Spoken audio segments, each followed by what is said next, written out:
16-year-old junior. She was getting ready for the end of school at Booker T. Washington High School. And like other girls, she was probably getting ready for the prom.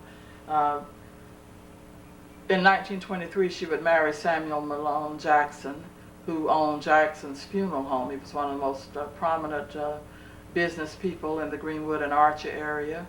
His funeral home was at 615 East Archer, which 617 East Archer, which crosses Greenwood.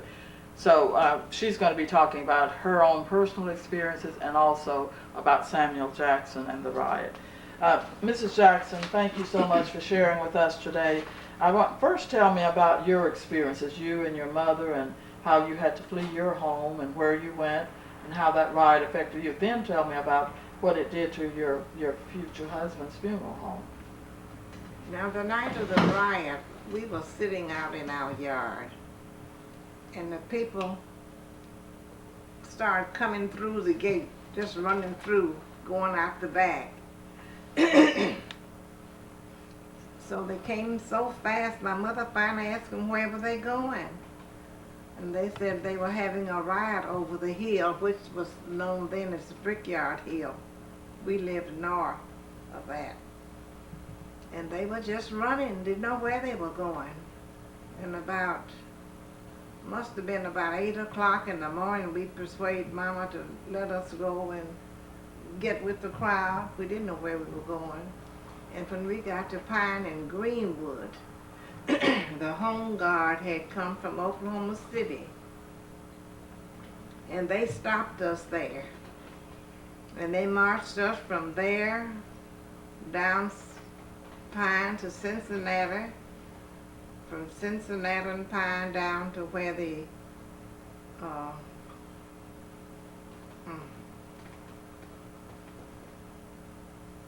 Mohawk? No, downtown on Brady. What is that? Oh, the convention? Convention Hall. Mm-hmm. And when we got to the convention hall, they searched us before they would let us go in. And my mother had picked up my oldest brother's service revolver before we left home and had it in a little satchel. And they wanted to see it, and she said, I don't have anything in here but some important papers. So one of them said, well, old dogs have new tricks like young ones. And they searched and took the pistol and gave her the bag back. So we went in and found us a seat. And we sat there until I guess must have been about 4 o'clock in the evening when a white family my mother worked for had been there twice to ask about us because she had given her name. And we didn't ever answer. So when they finally turned us loose and said, if you have a home that you think you might go to, you may be excused. So we walked from the convention hall to 1145 North Denver, where she had food prepared for us. And when we left, she said, well, Betty, you can go home. And if you don't have a home, said you come back and we'll put some cots up in the basement for you. But we had some real poor white neighbors who lived across the street. And every time the firebugs would come to set the fire to our house, these white folks would come over there and put it out. That's how we happened to have a home after the riot. And then I don't know how they got these little cards printed so fast, but everybody had a little ID card. School children and all told what you did, and you had to have that little ID wherever you went.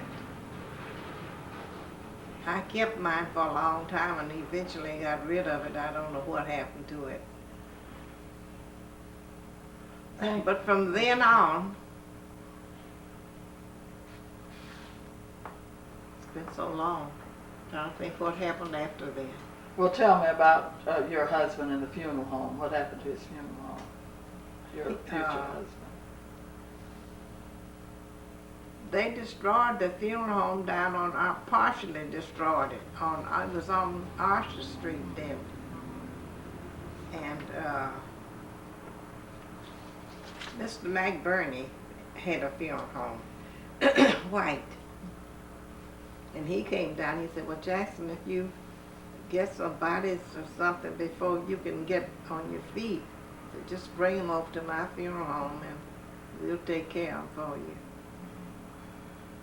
And from then on, I don't know.